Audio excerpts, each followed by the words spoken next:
Welcome to Algeomulus Prep Academy, your hub for all things algebra, geometry, and calculus related. Today's lesson will be on a calculus subject, finding the limits of rational expressions. We're going to do this by means of plugging it in. To fully understand how to take the limit of a rational expression, we're first going to go over a graph of one, just so we have a basic example of how to do it. You see the open dot at x equals -3, that's a removable discontinuity. There's a regular point at x equals 2 and a vertical asymptote at x equals 1. Now, if you were to plug in each number to the function, you get y equals some number at x equals 2, y equals some number over 0 at x equals 1, and y equals 0 over 0 at x equals -3. Now that graph was relevant for a couple of reasons. One of them is that it gave us all three possible outcomes for a rational function. The first is finding a removable discontinuity, and where the limit of x approaches a of f of x, where it will exist. The other option is getting a vertical asymptote, where the limit of x approaches a of f of x does not exist. The third possible option is finding somewhere continuous at the point where the limit of x approaches a of f of x does exist.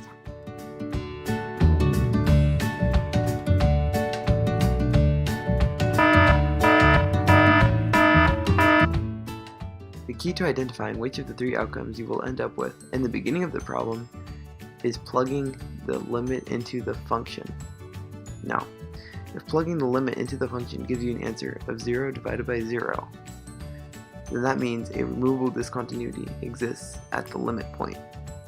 Now, if plugging in the limit gives you some number over 0, then that means a vertical asymptote exists at that point. Remember these values? Alright, lastly, if it gives you some real number, when you plug limit of x approaches a into f of x, that means that the function is continuous at that point, which basically means you've solved it.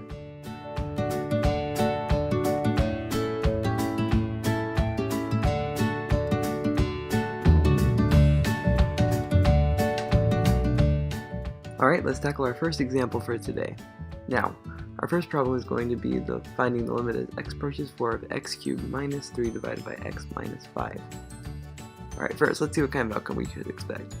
Now the first thing we notice is that x minus 5 is our denominator. And since the limit of x approaches 4, that means if we were to plug in the limit directly, that means that the denominator would not equal 0. And in other words, that our limit's going to exist, which means we can expect a continuous point. So let's plug it in. We'll get x cubed minus 3 divided by 4 minus 5, which translates to 64 minus 3 divided by 4 minus 5. This gives us 61 divided by -1, or -61. Since it's a continuous point, that means the limit as x approaches 4 of x cubed minus 3 divided by x minus 5 equals -61. And we found the limit. Great job, guys!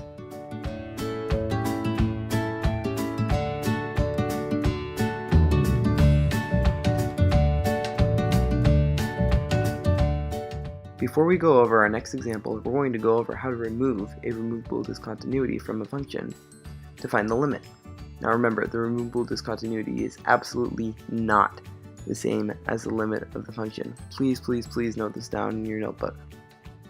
Now, a removable discontinuity is, if you remember, where x equals 0 over 0 if you initially plug in the limit into the equation. And to remove a removable discontinuity, you have to take a few steps. The first one is you need to factor out the numerator and the denominator of your function. If your problem involves square roots, then multiply the function by the complex conjugate of the function instead. This will make your process a whole lot easier. After you do this, you simplify out the problem. Now, the simplified out terms are the removable discontinuities. Then you take what's left of your function, and then you plug in the number of your limit to get the limit approached by the function. This may be hard to understand, so let's try an example of this now. Now, our next example is going to be finding the limit as x approaches -7 of x squared plus 5x minus 14 divided by x plus 7. Now the first thing we notice is the denominator, x plus 7. If we hypothetically were to plug in -7, that means that the denominator would be equal to 0, which means we should expect a vertical asymptote or a removable discontinuity. Now, we're going to plug it in to figure out which one it is. That gives us -7 squared plus 5 times -7 minus 14 divided by -7 plus 7, or 0 over 0, which is indeterminate form, which means we can expect a removable discontinuity.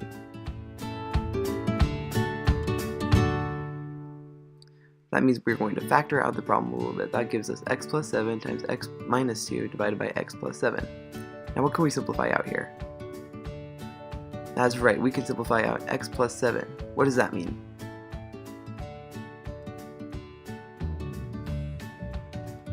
Awesome, so given that, we are going to simplify out x plus 7, which means our removable discontinuity is going to be at negative 7. And so with that, we're going to take limit of x approaches negative 7 of x minus 2, and plug in negative 7. That will give us the limit as x approaches negative 7 of x squared plus 5x minus 14 divided by x plus 7 is negative 9, with removable discontinuity at x equals negative 7. Awesome work, class. We're doing great.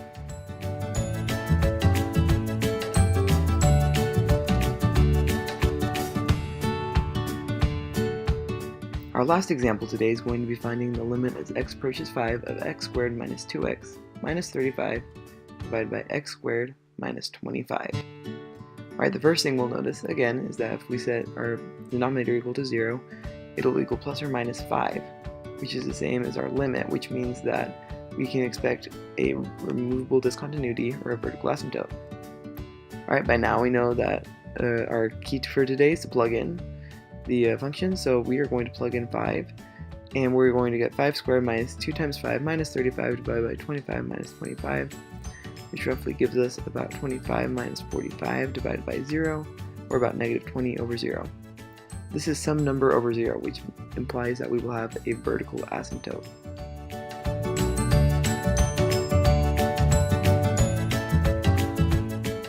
So first we are going to factor out our fraction. So that gives us x minus 7 times x plus 5 divided by x minus 5 times x plus 5.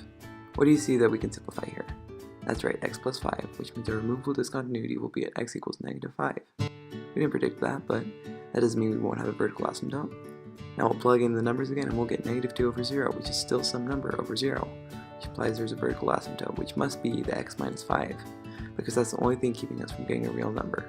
Thus, the vertical asymptote is at x equals 5, the limit of x approaches 5 of x squared minus 2x minus 35 divided by x squared minus 25 does not exist, and there is a removable discontinuity at x equals negative 5.